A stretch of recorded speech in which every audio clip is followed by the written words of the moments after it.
बिस्मिल्लाहिर्रहमानिर्रहीम। अस्सलाम वालेकुम दोस्तों।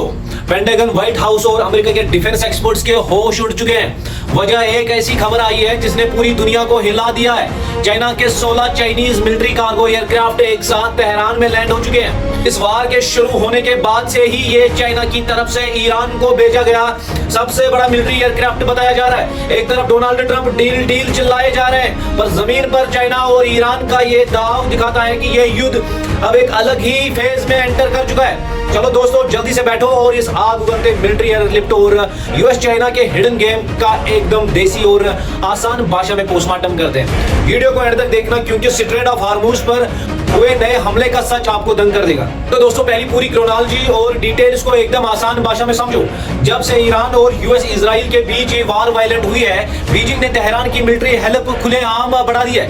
खबरें तो पहले से ही थी कि चाइना ने ईरान को 400 से ज्यादा man pad shoulder fired anti aircraft missiles provide किए हैं। दोस्तों, अब आप इस शॉर्ट डाटा टेबल से एकदम क्लियर समझो कि चाइना और ईरान के इस खुफिया डिफेंस कोऑर्डिनेशन में जमीन पर क्या चल रहा है। Military gear and target impact on US Israel strategic reality का पूरा पोस्टमार्टम 16 चाइनीज कार्गो जेट्स यानी तेहरान में मैसिव मिलिट्री हार्डवेयर और मिसाइल कंपोनेंट्स लैंड हुए हैं। ये डोनाल्ड ट्रंप को डायरेक्ट मैसेज है कि चाइना खुलकर ईरान के पीछे खड़ा है। Man pad system 400 units US के सबसे महंगे MQ-9 रैपर ड्रोन्स और लो फ्लाइंग जेट्स को गिराने में यूज हुए। यूएस डिफेंस ऑलरेडी इस पर रिसर्च कर रहा है कि उनके ड्रोन चाइनीज मिसाइल से गिराए गए solid fuel material Iranian ballistic missile के प्रोपेलेंट रॉ मटेरियल्स को बंदर अब्बास पोर्ट तक पहुंचाया गया। बंदर अब्बास पर इजरायली स्ट्राइक्स के बावजूद चाइना ने सप्लाई चेन ब्रेक होने नहीं दी। तो दोस्तों, सीधी सी बात है मेरे दोस्तों, डोनाल्ड ट्रंप जो सोच रहे थे कि ईरान की मिसाइल्स 5 महीने में खत्म हो जाएगी,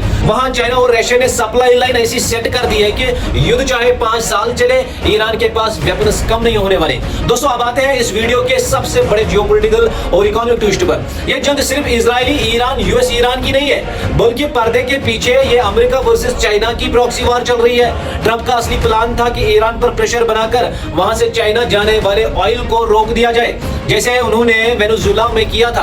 वहां प्रेसिडेंट पुतिन ने पहले ही कह दिया था कि यूएस अगर सैंक्शंस और अटैक्स से चाइना की इकोनॉमी को रोकने की कोशिश करेगा तो ये मूव बैकफायर करेगा। साथ ही पेंटागन के चीफ ऑफ जॉइंट स्टाफ और एडवाइजर्स ने ट्रंप को वार्निंग दी है कि अगर उन्होंने सेकेंड वर्ल्ड वॉर के बाद का सबसे बड़ा अटैक करने की कोशिश की तो मिडल ईस्ट के कई देशों का नाम और निशान नक्शे से मिट जाएगा। जब जोर्डान, कुवैत, बहरीन और सऊदी अरब में यूएस बेसिस पर पलटवार हुआ, तब ट्रंप को समझ आया कि उनकी अपनी इंटरसेप्टर मिसाइल्स खत्म हो रही है। दोस्तों, अभी अभी एक और सनसनीखेज खबर आई है कि स्ट्रेट ऑफ हार्मूज में ईरान ने एक और कार्गो शिप को टारगेट किया है, जिससे वहां भयानक धमाके हुए। एनर्जी सप्लाई लाइंस और ब्रिटिश इकोनॉमी को बम मंडेब और हार्मूज के चूक होने से अरबों डॉलर का लॉस हो रहा है। उधर Israeli prime minister Benjamin Netanyahu और डोनाल्ड ट्रंप के बीच आपसी रिफ्ट यानी तनाव की खबरें हैं। नेतन्याहू ने पीट हेगेस्ट के साथ मिलकर जो स्ट्राइक प्लान बनाया था, उसे ट्रंप ने एंड टाइम पर वापस ले लिया। नेतन्याहू अब कह रहे हैं कि ट्रंप चाहे डील करे या अटैक, इजराइल की मिलिट्री और सिक्योरिटी इंटरेस्ट हर हाल में सेफ होने चाहिए। लेकिन सोचिए ये है कि रशिया और चाइना बैकिंग के चलते ईरान की चेस गेम में बहुत भारी पड़ रहा है। तो मेरे भाइयों, अब हालत एकदम क्रिस्टल क्लियर है। चाइना के 16 कार्गो जेट्स और रशियन मटेरियल सप्लाई ने साबित कर दिया है कि ईरान किसी भी हाल में झुकने वाला नहीं है। क्या डोनाल्ड ट्रंप चाइना और रशिया के इस मास्टर स्ट्रोक के आगे अपनी मिलिट्री स्ट्रेटजी बढ़ा देंगे, या ये मिडिल ईस्ट वार एक ग्लोबल कॉन्फ्लिक्ट बन जाएगी?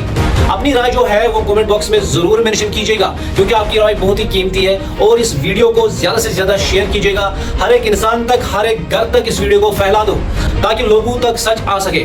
और मिलते हैं नेक्स्ट अपडेट के साथ। दीजिए अपने उमर भाई को तब तक के लिए इजाजत। अस्सलाम वालेकुम।